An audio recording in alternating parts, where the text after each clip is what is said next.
Son los días más complicados para el presidente de Brasil. Al creciente rechazo popular en las calles y a los pedidos de impeachment en su contra se suma el juicio del Tribunal Superior Electoral por presunta ilegalidad de los financiamientos de su campaña electoral en el año 2014, cuando era compañero de fórmula de la hoy destituida Dilma Rousseff. Un proceso en el que, de ser hallado culpable, podría significar dejar sin efecto aquella elección.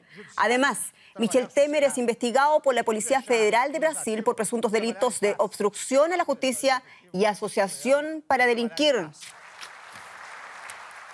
En esta edición de Cuadriga nos preguntamos entonces cuán acorralado está el presidente de Brasil. Soy Jenny Pérez, aquí en Berlín para Cuadriga. Muy bienvenidos a ustedes. Paso a presentar a nuestros panelistas de hoy. Comenzamos con Claudia Silla, es directora del Grupo de Investigación sobre Latinoamérica del Instituto Alemán de Política Internacional y Seguridad. Claudia opina que en Brasil deberían redefinirse las reglas del juego. Renata Campos Mota es docente e investigadora brasileña en Sociología en el Instituto de Estudios Latinoamericanos en la Universidad Libre de Berlín. Renata opina que el pacto entre las élites políticas y económicas fracasó y obstruyó las investigaciones de corrupción. Y Sebastian Erb, editor y reportero para la edición semanal del periódico Berliner Stas y además trabaja para radiodifusoras alemanas. Bueno, Sebastian considera que aunque caiga Temer, falta mucho hasta que Brasil tenga un gobierno para la gente. Es así como comenzamos. También comenzamos con ustedes en sus casas, desde donde nos siguen. Por favor, también participen en el debate a través de nuestro correo electrónico cuadriga@dw.com o a través de nuestras redes sociales en Deutsche Welle. Comienzo contigo, Claudia. Claudia, en primer lugar, bueno, el escenario es bastante complicado, ya lo anunciamos para el presidente. Dos tribunales a enfrentar en tan solo un día, el Supremo, el Electoral, el 13º pedido de impeachment en su contra, el rechazo popular en las calles, las demandas de que se vaya finalmente. ¿Cuántas vidas le queda al presidente de Brasil? ¿Puede capear esta situación? En todo caso, bastantes pocas, porque como vos indicás, hay un acorralamiento institucional a través de órganos del Estado, luego a través de los medios que ya han abandonado el apoyo al gobierno. Tenés el avance de la calle, la movilización, y lo que queda pendiente es ver cuán mayoritario es su apoyo en el Congreso. Y creo que en estos momentos su perdurabilidad depende de la mayoría parlamentaria. ¿Cuántos aliados le quedan al presidente Temer también en el Congreso, considerando que ya varios partidos aliados de coalición le han dicho no al presidente? Todavía estamos esperando cuándo oficialmente va a salir el partido PSDB de la coligación. O sea que eso sería una gran pérdida de bases aliadas. El PSDB es de Aécio Neves, ¿no? Es de Aécio Neves. El problema es que el partido de Aécio Neves, que ustedes se acordarán también, quien compitió en su momento por las presidenciales en Brasil, para que la gente también haga un poco de memoria en sus casas, también Aécio Neves está acusado de corrupción y está siendo investigado. Sí. ¿No? Entonces, esa es una gran pregunta. ¿Qué va a pasar con PSDB? ¿Qué liderazgos hay en PSDB que podrían ocupar este espacio? Y incluso el propio partido del presidente Temer también está dividido. Desde ya, por ejemplo, marzo empezó una disputa interna en la cual Renan Calheiros, que había sido un aliado, no un aliado, pero no un enemigo de Temer, empezó a hacer críticas al gobierno Temer. Emitieron, por ejemplo, opiniones contrarias a reformas importantes para el gobierno Temer, señalando que la propia base aliada tenía dudas de la sobrevivencia del presidente. Quiero preguntarte, Sebastián, ¿cuáles son o cuáles fueron, digamos, los errores del presidente Temer para perder prácticamente gran parte, bueno, no solamente el apoyo popular que nunca tuvo, sí, sino para perder el apoyo, perdón, en sus bases políticas? Sí, el error más grande fue que él se hizo presidente, ¿no? Porque nunca tuvo, antes ya era, o tenía muy poca popularidad entre la gente, ¿no?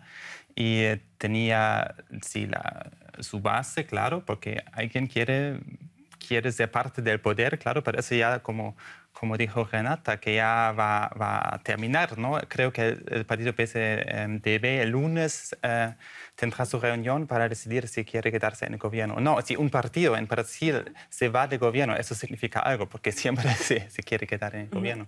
Desestimó, y quizás es en parte el error del presidente, y lo que estamos viendo ahora, desestimó el en la venia popular el presidente Temer el hecho de que él no haya sido elegido nunca y tampoco nadie lo haya pedido como presidente del Brasil? ¿Cuál es su opinión respecto a eso? Sí, la gente ya creo que por algunos años ya tiene bastante desconfianza hasta en la democracia por todo ese proceso del impeachment, que de repente Temer viene al poder, no fue elegido y tampoco no fue muy popular, ¿no? A veces tal vez tenía 10% algo en las encuestas, como eso es muy poco.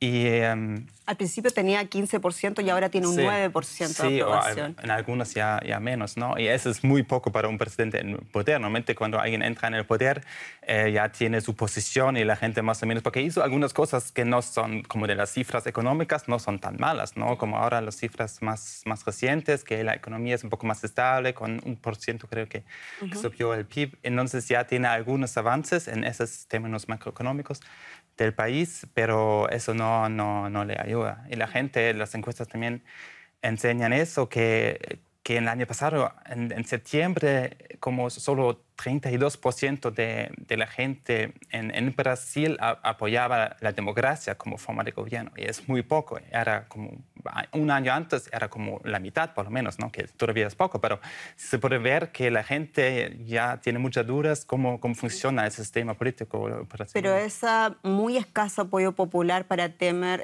digamos, ¿es decisivo o sustantivo a la hora de que un mandatario en Brasil, dada esta constelación que tenemos en Brasil, pueda gobernar? Lo pregunto porque da la sensación que él no quería gobernar, es un gobierno para el pueblo, lo dijo de un principio: yo aquí vengo a limpiar esta nación, voy a tener tolerancia cero con la corrupción, dijo, eso fue lo que dijo el presidente, y dijo también: voy a sacar al presidente, voy a sanear las cuentas, voy a sacar al país adelante. O sea, él tenía un plan más bien económico, un mandato económico que va bastante lejos de la gente. Claro, yo creo que él trataba en ese momento de distanciarse del gobierno al que él mismo pertenecía. Y hay que aclarar que él sí fue electo popularmente en un ticket doble con Rousseff. En Brasil uno elige al presidente y al vicepresidente por elección directa popular. Lo que pasa es que uno no puede elegir a presidente y vicepresidente o presidenta y vicepresidenta de distintos partidos. Pero digamos, él fue electo popularmente junto con Rousseff. Pero en el momento del impeachment mismo, si uno miraba las encuestas, la gente no solamente estaba a favor del impeachment, sino que quería elecciones directas nuevamente. Esa era la prioridad. Y aceptar a Temer como sucesor de Rousseff era como el mal menor para la gente. La gente quería cuenta nueva y empezar de nuevo. Y tuvo que, digamos, soportar a Temer, y para mí era una cuestión del tiempo, una cuestión de a ver cuándo se descubre sus implicaciones, su participación en situaciones de corrupción, porque es difícil pensar que en la posición que él tenía no haya tenido nada que ver con las acusaciones que corrían.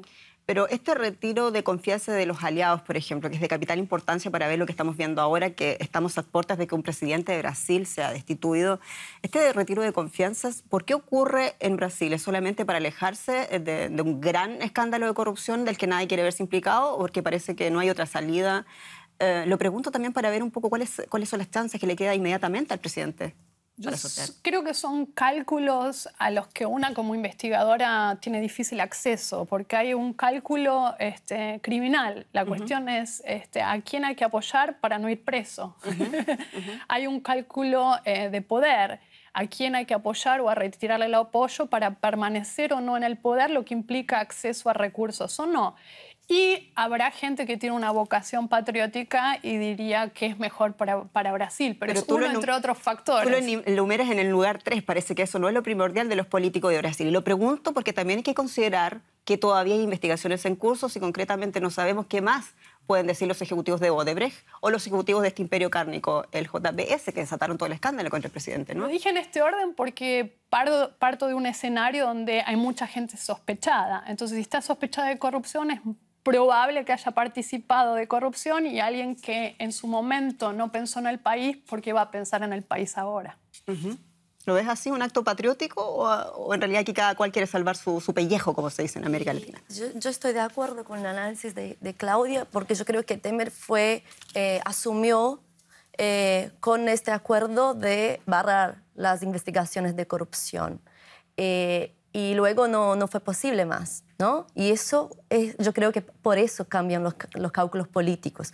Pero quería volver a la idea del patriótico o del popular, porque desde el junio de 2013 el campo popular en Brasil está bastante dividido. Sí, en un momento muchos tomaron las calles para hacer críticas y demandas por políticas sociales, políticas de transporte, educación, salud.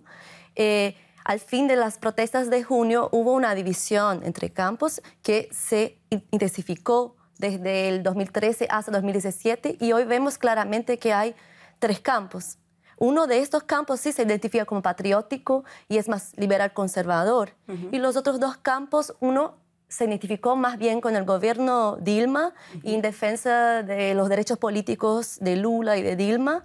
Uno campo se mantuvo más autónomo con relación al PT, pero haciendo críticas a la izquierda, al PT. Y el tercer campo es el campo que quedó conocido como el campo de la derecha toma las calles y hoy es como liderado por lo menos 2 movimientos, que es el Vem pra Rua y MBL, Movimiento Brasil Libre. Súper interesante. Y ese campo de la derecha, ¿qué tan cerca está o le queda, digamos, cercanía alguna con el presidente? Exacto, eso es lo que estamos observando, porque si hay una consigna de lucha que los unificó, que era el combate a la corrupción, y decían que eran apartidarios, dijeron que con las revelaciones del 17 de mayo, que era como serían las revelaciones y que aunque el gobierno Temer hiciera las reformas que consideran importantes, no sabían cómo mantener el apoyo. Pero habían llamado a las calles y desistieron de llamar a las calles. Están con una postura muy ambigua, porque es como, desde que haga las reformas que el empresariado quiere, porque son movimientos nítidamente apoyados por la FIESP, la Fundación de las Industrias de São Paulo y otros campos empresariales, desde que el gobierno esté haciendo las reformas que el empresariado quiere, la corrupción sería un mal menor ahora. Seguramente están esperando a ver qué resuelven finalmente los tribunales. Muy interesante. Es interesante lo que dijo con los distintos grupos, ¿no? Que cualquier grupo tiene sus argumentos y sus razones para estar en contra. Y los grupos más de la izquierda, ¿no? También para ellos ahora es muy difícil porque no tienen ninguna opción, no hay alternativa para ellos, ¿no? El PT también es muy difícil porque no se sabe, todavía no hay prueba, ¿no? Que Dilma y otros están, algunos sí, otros no se sabe, si con Lula tampoco no se sabe exactamente su culpa, pero sí, no se puede confiar tampoco en el PT porque también fue parte del sistema o es todavía parte del sistema político y es parte de ese gran sistema de la corrupción. Entonces, esos grupos, ¿qué van a hacer, no? No hay nadie que se salva. Cuando hablamos tal vez más tarde sobre las posibilidades que tiene la política del país, es muy difícil, más para la gente de la izquierda. Exactamente, Sebastián, nos preguntamos cómo se sostiene un presidente implicado directamente también en escándalos de corrupción, pero también cuando la clase política está involucrada en pleno. Brasil se podría enfrentar a la inédita situación de tener que destituir y también nombrar a un nuevo presidente en solo un año. Michel Temer era el compañero de fórmula de Dilma Rousseff en el año 2014, pero si se comprueba que esa campaña es fraudulenta, el presidente no tendrá derecho ya de terminar el periodo de Dilma fijado para el 31 de diciembre del año 2018. Pero ese es solo uno de la larga lista de problemas que enfrenta el presidente allá en Brasil. Hace un año que Dilma Rousseff fue destituida como presidenta por violar las leyes presupuestarias al cubrir un déficit con un préstamo del Banco Estatal. Ahora su vicepresidente y sucesor Michel Temer está bajo juicio e investigación por presunto financiamiento ilegal de su campaña electoral en 2014 y obstrucción a la justicia. Una conversación grabada revela que el presidente podría haber aprobado la compra del silencio del expresidente del Congreso, Eduardo Cunha, arquitecto clave del impeachment contra Rousseff. Para restaurar el orden, Temer desplegó al ejército ante los manifestantes que exigen su renuncia y nuevos comicios presidenciales. Gran parte de las élites político-económicas confiaron que con Temer al frente de la transición pactada se librarían de investigaciones anticorrupción. Fiscales y tribunales independientes enfrentan una consolidada red de corrupción. La vulnerabilidad se generaliza. Élites dentro y fuera del gobierno, aliados y oposición, ¿buscarán de nuevo proteger sus propios intereses? Bueno, hay varios procesos que se le siguen al presidente. Hay dos principales, uno en el Supremo y el otro en el Tribunal Electoral, para hacer un poco de resumen. Y en esa instancia, en el Tribunal Electoral, lo que dice la defensa de Temer, por lo menos, es que en realidad ahí el inculpado es el Partido de los Trabajadores, lo que decías antes de irnos a la nota, el PT, y que en realidad el Tribunal Electoral en este caso tiene básicamente de hallar culpable, digamos, a alguien, debería ser al PT, solo a Rousseff o en cualquier otro caso también exculpar a ambos. ¿Lo ves tú así de esa manera también? Eso es matemática judicial. Sí, pero eso es muy difícil y se puede observar en esa cosa que la decisión va a ser política, por lo menos una parte, ¿no? del tribunal, porque hay se sabe que algunos de los jueces son amigos de Temer, en favor, hasta amigos, ¿no? de Temer, otros son críticos y los demás, sí, el caso es viejo, ¿no? Es antiguo, esa denuncia es de 2014 y hasta ahora que está la sesión, entonces hay algunos que son críticos que quieren tener una solución en contra de él, entonces eso no se sabe. Creo eso que no es se puede interesante, decir. Sebastián. ¿Por qué es ahora cuando estamos discutiendo esto? ¿Por qué es ahora cuando el presidente puede ser destituido por este tema, digamos, del año 2014? Esto tal vez sería, sí, la forma más rápida, ¿no? Porque ya analizamos que hay varios frentes, ¿no? Las investigaciones por corrupción y también los aliados que se van y esa sentencia tal vez del Tribunal Electoral. Y eso va a ser interesante porque si se va, en algunos días tal vez ya habrá la decisión. Tenemos la pregunta, ¿qué va a pasar? Porque en la lista de los futuros presidentes, ¿no? Los presidentes de la Cámara Baja, del Senado, todos estos están en las listas de investigación por corrupción, ¿no? Entonces, ¿quién será el presidente? Claro, y luego está la frustración de la gente, los brasileños de nuevo, que si en ese caso tampoco van a poder escoger, sino será de nuevo el Congreso y el Senado quien decían quién podría ser el presidente. Pero antes de pasar a ese tema, tú decías, bueno, el Tribunal Electoral va a ser allí una decisión bastante política, ¿no? ¿Estás de acuerdo tú con eso? ¿Tiene que ver un poco con la matemática de amistad y de enemistad que tiene el presidente? ¿O tiene también que ver con verdad, con que aquí en realidad el partido principalmente inculpado por este tema es el Partido de los Trabajadores también y no dejan de tener verdad en ese asunto? Va a haber un juicio o una decisión que va a tener una dimensión jurídica del derecho y una dimensión política claramente. El tema es demasiado político para que no tenga un aspecto político. No solamente porque hay conexiones de amistad o de vínculo o de dependencia entre determinada gente del Consejo o de la rama jurídica y la rama política, sino porque la situación es tan delicada y tan en el centro de la atención que es imposible, aunque no haya vínculos personales, es imposible que no haya una consideración política de lo que se haga. Claudia, como investigadora hice una pregunta que también quiero angularte a ti, por favor. ¿Cuán independiente es la justicia de Brasil? Siempre se destaca de que es el Poder Judicial en contra de esta trama de corrupción entramada en las élites económicas, financieras, políticas del Brasil. ¿Lo ves de esa manera? ¿Hay que verlo con grises, con matices? Yo diría que la bajada, todo el destape de la corrupción, por un lado tiene esa cara oscura que es, creo que sabíamos que había mucha corrupción en Brasil desde siempre, pero creo que la imaginación no alcanzaba para tener una idea de la magnitud y del entrelazamiento entre economía, Estado, política, sociedad. Esa articulación es muy intensa y creo que a mí por lo menos la imaginación no me alcanzaba para estimar esta dimensión y este entrelazamiento. Pero por el otro lado hay que destacar que frente a esta magnitud, que juicios o investigaciones de este tipo sean posibles, es lo que hay que celebrar. Es casi también inimaginable ahora que sabemos cuán entramada estaba la corrupción.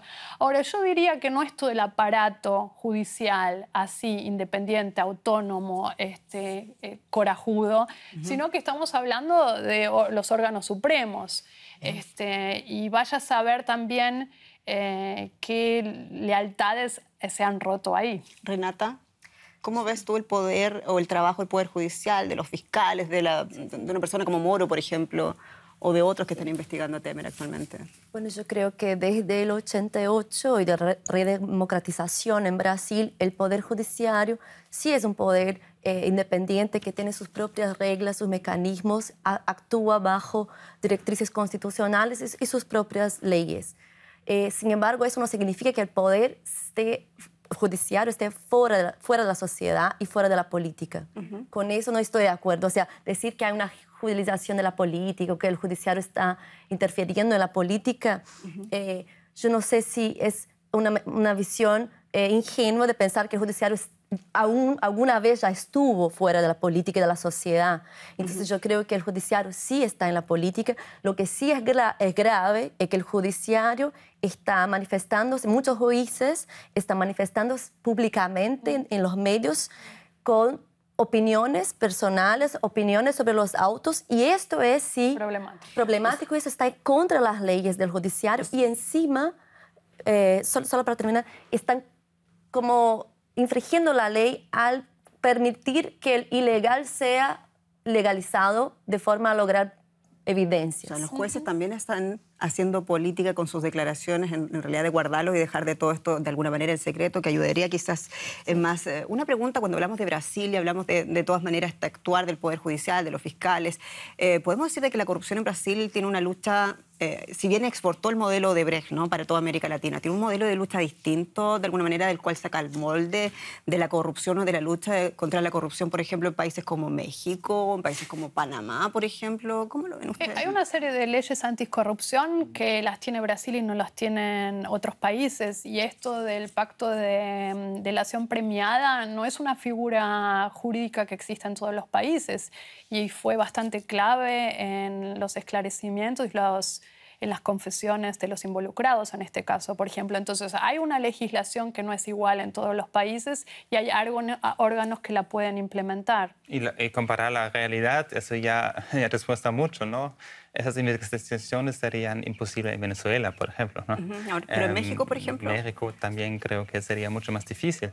Entonces, en algún momento creo que en el inicio más, tal vez es seguro también observar entre los jueces que tenían mucho interés de encontrar algo con el PT, ¿no? Que tenían tal vez la motivación, tal vez fue un poco más grande en algún momento, pero esos creo que son detalles y en general creo que en cooperación con otros países latinoamericanos funciona pero mejor. ustedes reconocen, y es lo que acabo de observar, reconocen el hambre de los fiscales por conocer la verdad, independientemente que hay algunos grises, que hay algunas críticas como las que tú mencionas, Renata, al revés, digamos, de esa vendetta política que siempre se denuncia en otros países también, cuando se conoce, por ejemplo, que el presidente fue financiado por una empresa como Odebrecht para salir precisamente con esa dignidad, ¿no?, nombrado.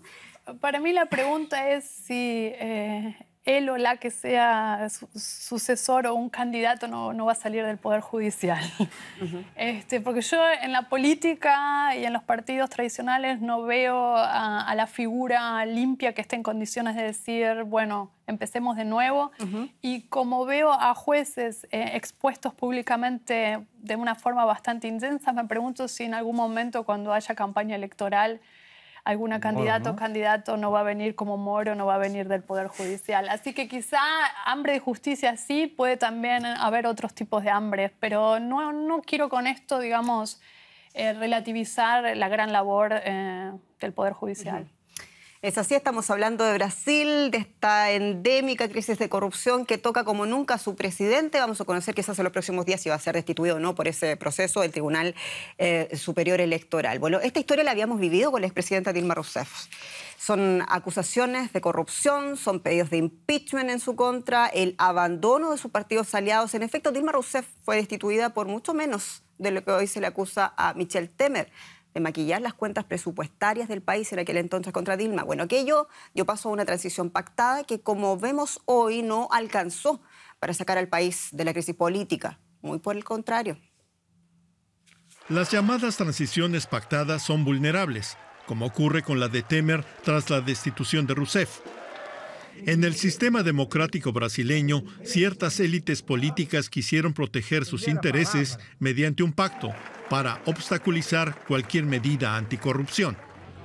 Pero no todos aceptan los términos pactados. Como islas dentro del aparato judicial, algunos jueces y fiscales cuentan aún con independencia para investigar y procesar. El expresidente del Congreso, Eduardo Cunha, está preso por corrupción y lavado de dinero. También Lula da Silva debió declarar ante los jueces. Varios miembros del gobierno de Temer tuvieron que dimitir por supuesta corrupción. Desde el comienzo, la impopularidad del gobierno fue en aumento. ¿El sistema político podría debilitarse? ¿Perder credibilidad y estabilidad? Una limpieza a fondo podría crear un vacío fácilmente aprovechable por los populistas de derechas.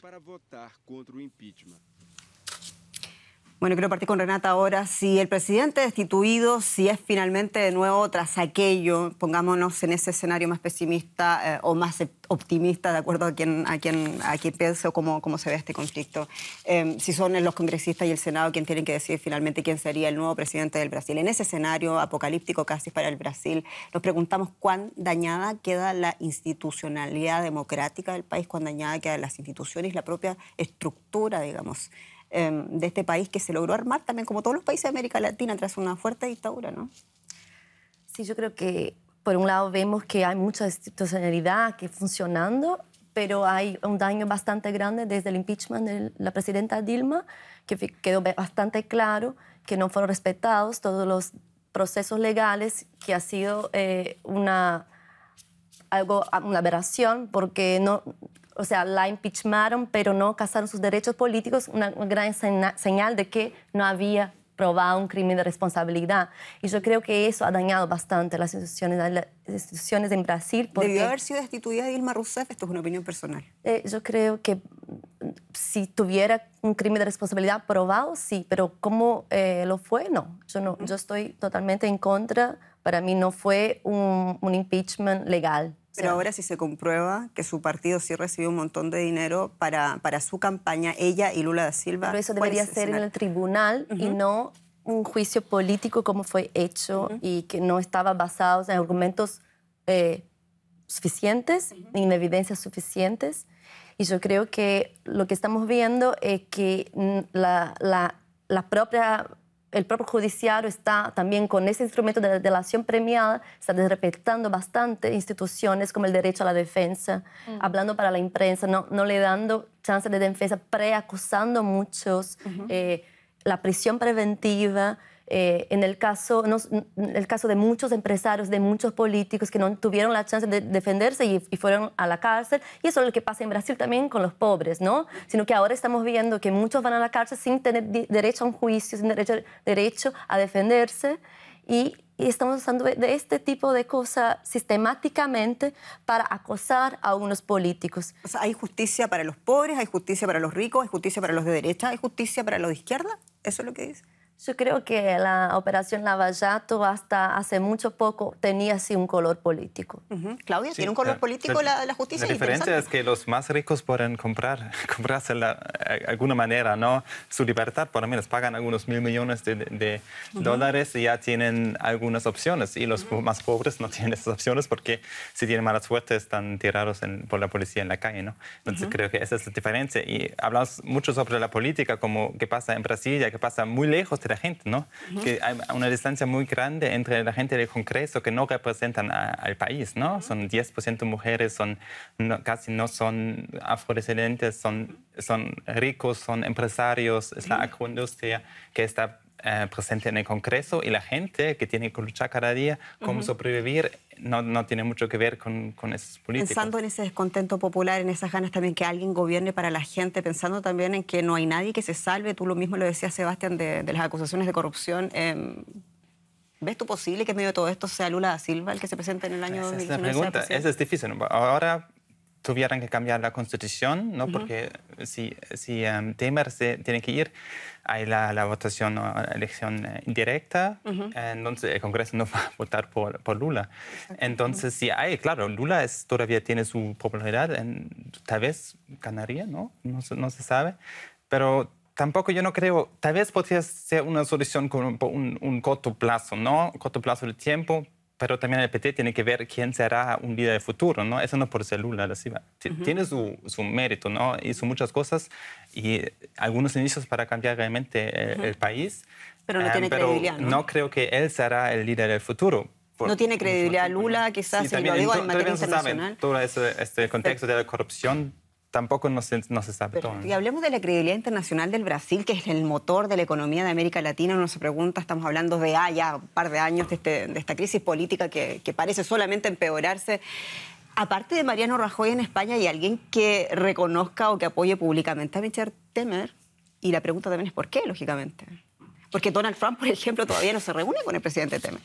Yo creo que es un problema para América Latina la decadencia económica y política de Brasil. Si bien Brasil asumía una representación que no compartían quizás sus vecinos y se autodefinía poder regional, había una serie de funciones que Brasil asumía y eran importantes para la región, que ahora no puede asumir porque no tiene los recursos ni económicos ni simbólicos para elevar la voz y convocar a sus pares en la región. Eso es un problema. Entonces, más allá de digamos, las ramificaciones de corrupción que hubo en la región a través de Odebrecht, el hecho de que un país que tenía un rol de liderazgo regional no lo pueda seguir teniendo, se genera un vacío que no puede llenar un país como Argentina, que no puede llenar un país como Colombia, y eso es no solamente en la región, sino también con otros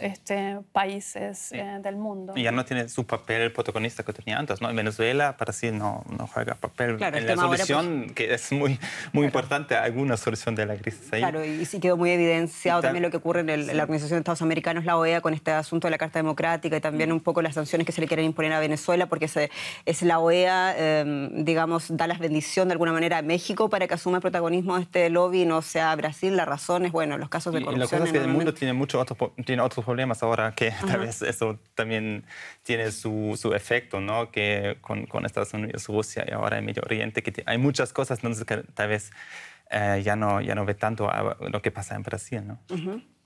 ¿Qué podría pasar entonces? Estamos llegando prácticamente ya en la última parte del programa.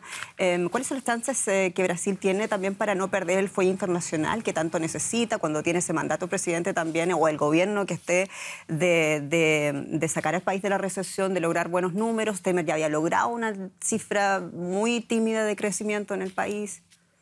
Bueno, yo creo que Temer fue una negociación para hacer algunas reformas, ¿no? Y mientras eso funcionó, tenía el apoyo de los medios, el apoyo del empresariado y pasó la reforma, primero la PEC de los gastos públicos, que simplemente congeló los gastos públicos hasta 2020, eso con una señal al mercado financiero de que iba a seguir pagando los juros de la deuda, y pasó casi reformas de disminución de derechos trabajistas, por ejemplo, la tercerización del trabajo, está avanzando en la reforma del sistema de pensión. Todo eso es una señal bastante clara al mercado, que parece que es quien da los votos. Sí, son dos reformas en las que él prometió y en las que él está trabajando, ha tratado por todos los medios de promover, que es la reforma de pensiones que tú mencionas y también la reforma laboral. Sin embargo, ninguna de las dos reformas ha pasado al Congreso. Esa también es una fuerte derrota para el presidente, ¿no? De cara también a este concierto internacional del que estamos hablando, ¿no? Como dice el presidente, estoy haciendo las tareas en casa para lograr estas metas que me he propuesto y que he prometido a la comunidad internacional.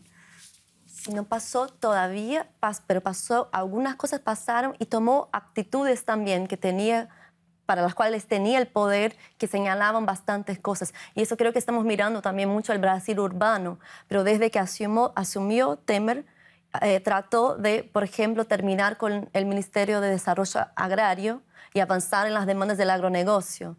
Trató de parar todas las fiscalizaciones de trabajo de esclavo, todas las regularizaciones de tierras para indígenas, avanzó en la desreglamentación de agrotóxicos, de fiscalización laboral, todas las pautas que no solo dependían del Congreso. Y pasó la reforma de los gastos públicos, que yo creo que sí es una gran señal. La reforma de la tercerización, también el trabajo, sí la pasó. Pero la reforma de la previdencia no no llegó a tener acuerdos suficientes, pero no desistió, está intentándolo. Yo creo que es como si estamos hablando de sobrevida del presidente, su gran apuesta es intentar decir al mercado que va a pasar esto para mantenerse. Y mientras tenía chance, tenía el apoyo de los medios grandes. Sí, y da la sensación cada vez que el presidente ha hecho su comparecencia pública, no sé qué opinas tú, Sebastián, pero el presidente básicamente dice, no se preocupen, que yo voy a gobernar hasta el 31 de diciembre del año 2018, cuando termina el mandato que se supone debía terminar Dilma Rousseff. Eso da la impresión, que lo vemos acá desde Europa, desde Berlín, de que es una tranquilización que le envía a los inversores y a los otros gobiernos, más que al pueblo brasileño. Sí, eso pudo ser una chance, o puede ser todavía una chance, que él dice, por lo menos hasta ahora, que no quiere ser reelecto, ¿no? Tiene su chance de también hacer cambios que sean necesarios, pero tampoco tan populares. Pero no se sabe, creo que no se sabe, tal vez él tiene ganas de quedarse más tiempo, otros amigos suyos, no. Yo creo que es muy difícil hacer alguna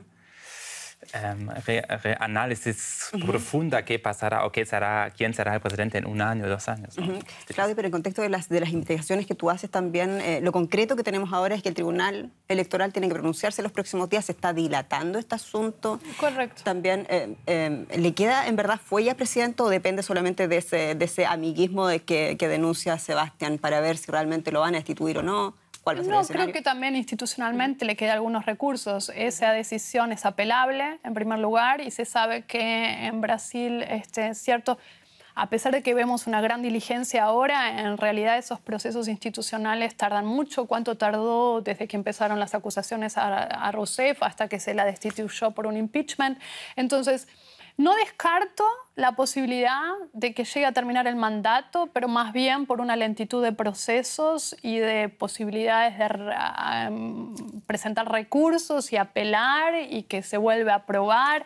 Creo que habría una dilación de ese tipo, ¿no? Dilatación del proceso.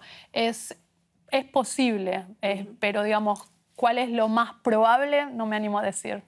¿Tú te animas a decir cuál podría ser el escenario más probable para el presidente los próximos días, la próxima semana? Se espera algo para este jueves, pero no pasó.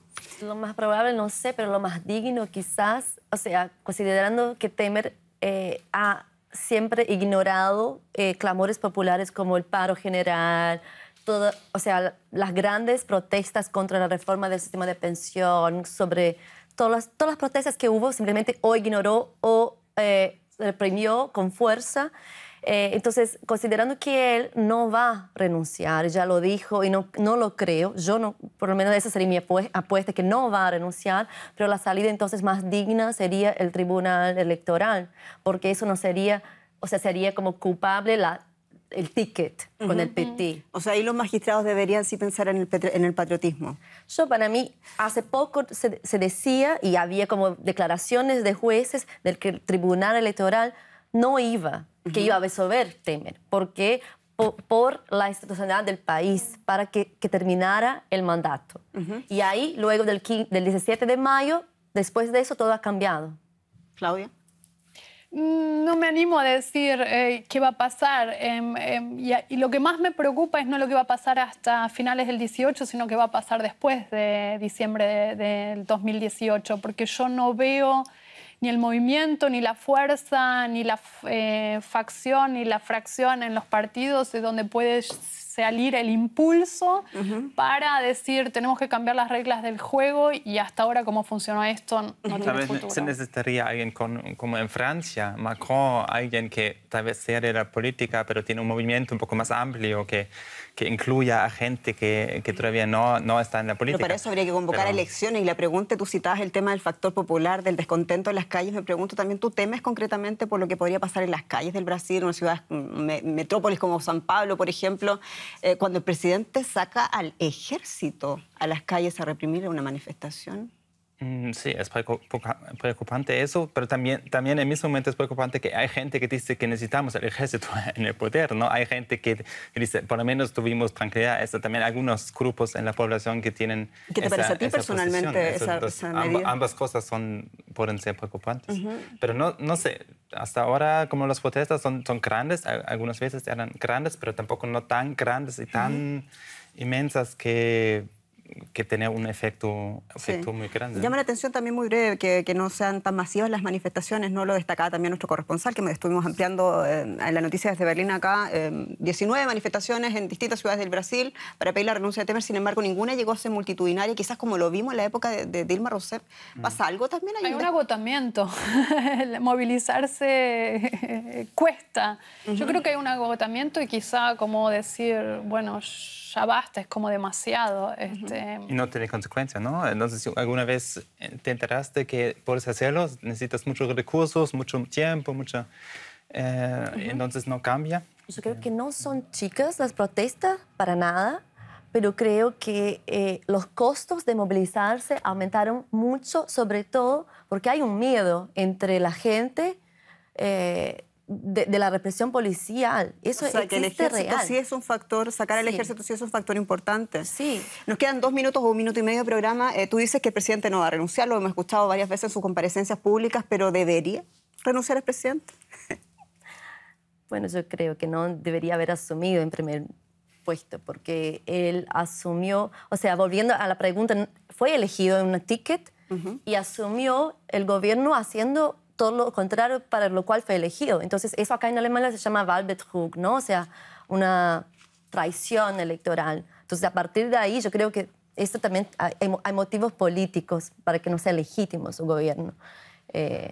Y frente a la denuncia de corrupción, por mucho menos debería renunciar, sí. ¿Debería el presidente, Sebastián?